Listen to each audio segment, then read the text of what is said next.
Hey guys, it's Jim here, and today I'm going to kind of explain why I became so obsessed with Fender Japan, and really, it's quite simple. It's this guitar right here. This is a 1982 57 reissue JV Stratocaster. Now there are several models of these and several grades of these. That's an important thing that we're going to keep note of here. This specific guitar is an ST65. As you can see underneath the Fender logo, it says made in Japan, and then on the back of the headstock we have that little sticker denoting that is a 65. The 65 came with a poly finish, not a nitro finish. The 85 and the 115, they're the ones that came in the nitro. And part of me knows I caught lightning in a bottle. I bought this guitar as my first real guitar. I had the blue Squier Strat, and when I graduated and saved up enough money to buy this guitar, it was just there. I didn't know anything about grades or, kind of rankings or what materials were used or anything like that. The internet was not nearly as accessible or knowledgeable as it is nowadays, so I really kind of just took a punt on it. I played it, I really liked the way it sounded, I really liked the way it felt, and it's been with me ever since for over 24 years. Pretty crazy. And the biggest thing about Fender Japan guitars, and why this guitar ruined a lot of guitars for me, is how good the fretwork is. And to this day, it's just remarkable. They did such a good job with this neck. And the fact that I've taken this good care of it, this guitar is a gem. This is a time machine back to the early 80s. It feels amazing. And Dan Smith, the one who was in charge of overseeing the Fender Japan project when it first started back in the early 80s.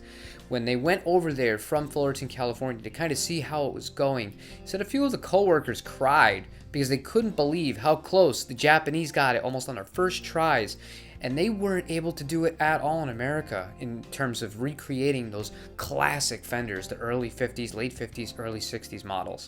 And I have to say, I do agree with him. The most expensive guitar I've ever played was a 1959 Stratocaster, and it was a fantastic instrument. Don't get me wrong, I am not saying that this is better than that, but this guitar's neck is the only one I've ever felt that felt just like that. I've had American made reissues, I've had later Fender Japan reissues, I've played before they were Vinteras, the classic series with the 7 1/4 radius and the soft V to match neck on them. None of them were even close to that 59, and I remember it because I played them back to back, and I couldn't believe it. I couldn't believe that my Japanese guitar, feel-wise, on the neck specifically here, we're not talking about the tones or anything like that, the neck was the most dead-on I've ever felt, and to me, that was kind of like the eye-opening experience of, this is what you have here. Like, you have something that is so rare, so uncommon, especially in this country, in America, that you can never get rid of this guitar. And luckily, I'm never going to be in a position where I have to. And I've gone through a lot of guitars, and I've been through a lot of hard times, like a lot of musicians have. We've all kind of not the most stable career choice. We all know that going into it. But when you decide to do this full time, and you put your heart and your soul into it, there's going to be times where you're going to potentially have to sell some stuff off, unless you have a lot of money behind you one way or another. And I've had to sell multiple guitars. You guys see, I have a whole series. We're like 24 weeks into it of guitars that I've bought and sold, and we have a lot more to go, and we still have all the guitars that I still have. But this guitar, it would take, to save my daughter's life or my wife's life for me to have to sell this guitar to justify doing it. It's a part of me, and I love everything about it. And one thing about vintage correct Stratocasters, doesn't matter where it's made, but you have to fight with them a little bit more when you play them. It's not as easy whatsoever to play. And recently I've been playing a lot more PRS than pretty much any other guitars, and those things play themselves. They're fantastic, and it seems like such a silly thing to almost knock on PRS for making guitars that good, that are that easy to play, that sound that good, that can do so many things, but therethere's almost something missing to it. And I think that fight and that kind of having to dig in with it, and I've played older Les Pauls where I've gotten that similar vibe, and you're kind of contesting yourself with the instrument in order to do what you want to do tonally and feel wise, but there's something to that, and it's magical when you get it right. You actually really appreciate that it took a little bit more effort to get it where you wanted to sound, but when it gets there, oh man, really tough to beat. And I've had some amazing made in America Fender guitars. I had that 1988 62 reissue of the early Corona factory, That guitar was incredible. I gigged with that guitar a lot. I took that guitar everywhere. It sounded great in the studio. It sounded great just playing it. It felt great. But it was the guitar that I felt safer with, that if something happened to it, I wouldn't have cared. Because this one was just better. It still is. And there are certain nuances of Japanese culture that I've come to really appreciate, love, and respect. And you can feel them through the correct instruments. The Japanese Fender guitars feel like they've just had a little bit more love put into them. It feels like they would be happier putting out 50 less guitars a day if it meant the ones that they were putting out were all going to be great. And I can't say that about Fender America anymore.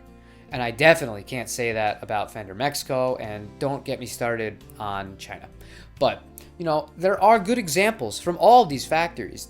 There are good examples from every guitar factory, really, pretty much. But I feel like the consistency level that you get with Fender Japan is just, it's unmatched. And gun to my head, if you told me I could only ever buy Fender Japan or Fender America ever again, and that includes the custom shop, and I would never, ever buy an American Fender, and I would stick with the Japanese ones. They're that good. They have a little more attention to detail, a little more love, a little more care. I know I'm repeating myself. I cannot stress enough that I adore these instruments. And I could talk about Japanese Fenders all day. I've been playing this guitar a little bit, and I felt like showing some appreciation to it, because we're always kind of looking at the new guitars and the shiny things and all that fun stuff. But this is a real gem, and it's a lifer. So I felt like it deserved a little bit of its own day, so to speak. However, I wanted to pose the question: would you guys be interested in me making a full-on Fender Japan video? And when I say that, I mean going after all of the models, showing you what to look for if you're looking for a Japanese one, how to spot a fake, all of that kind of stuff, so that you can find a really good deal out there. And the way the market is right now, you can still pick up a real deal JV Stratocaster for under $2,000, and it will smoke a $3,000 American one. It just will. But if I were to do that, would you be interested in it? Please let me know down below in the comments. However, that's all I have for today. The wind's kind of been taken out of my sails with the neural DSP thing, so I just kind of went back to do something that made me happy, and that was just play this Stratocaster. I love this guitar. So if you like what I'm doing, leave me a like, blah, blah, blah. Hate doing the sales pitch, guys. It's just part of the gig, I guess. And I'll see you tomorrow for another video. Take it easy.